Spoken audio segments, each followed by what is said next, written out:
Ռուս-ուկրաինական հակամարտությունը լարվածության նոր փուլ է մտել, կողմերը ինտենսիվացրել են հարվածները ռազմավարական ենթակառուցվածքներին։ Ուկրաինայի զինված ուժերի գլխավոր շտաբը հայտարարել է, որ հարվածել է Ռուսաստանի Օրենբուրգի մարզի Օրսկ քաղաքի նավթավերամշակման խոշոր գործարանին։ Ըստ ուկրաինական կողմի հարվածից տարածքում հրդեհ է բռնկվել։ Թիրախավորվել են նաև Վորոնեժի մարզի Բաբկի գյուղում տեղակայված ռուսական Mi-28 և Mi-17 ուղղաթիռները։ Բաբկին Ուկրաինայի սահմանից մոտ 100 կիլոմետր է հեռու։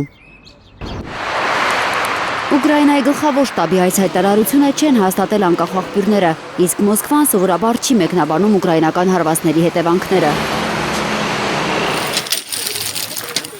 Փորձագետները նկատում են, վերջին շաբաթներին Կիևը թիրախային հարվածներ է հասցնում էներգետիկ ենթակառուցվածքներին Ռուսաստանի նավթային զարկերակը որպես պատերազմի ֆինանսավորման կարևոր աղբյուր ոչնչացնելու համար։ Գիշերը նորից հարձակման է ենթարկվել Туапսեի ծովային տերմինալը։ Կրասնոդարի երկրամասի օպերատիվ շտաբը հայտնել է, որ նախկին հրդեհից մեկ օր չանցած կրկին հրդեհ է բռնկվել նավթավերամշակման գործարանում։ Կիևը հաստատել է, սա նավահանգստի վրա 4-րդ հարձակումն է վերջին 2 շաբաթվա ընթացքում։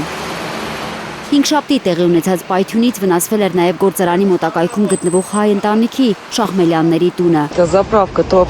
Տուժածներ չկան, ընտանիքը տարհանվել է։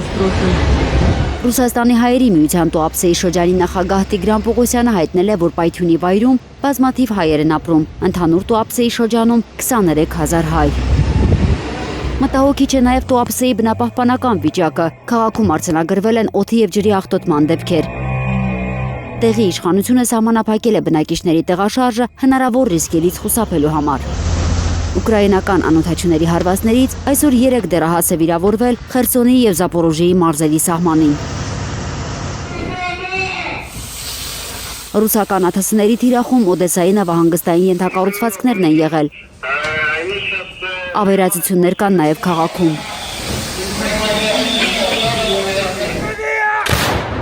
Մոսկվան այսօր կադրեր է հրապարակել, թե ինչպես է ռուսական բանակի վերահսկողության տակ անցնում ևս մի բնակավայր Խերսոնի մարզում։ Պոկալյանը գյուղը գտնվում է Խարկով քաղաք տանող ուղղություններից մեկի ընդհանուր գոտում։ Ծովինար Բարխուդարյան, Անի Ղանդիլյան, Հայլուր։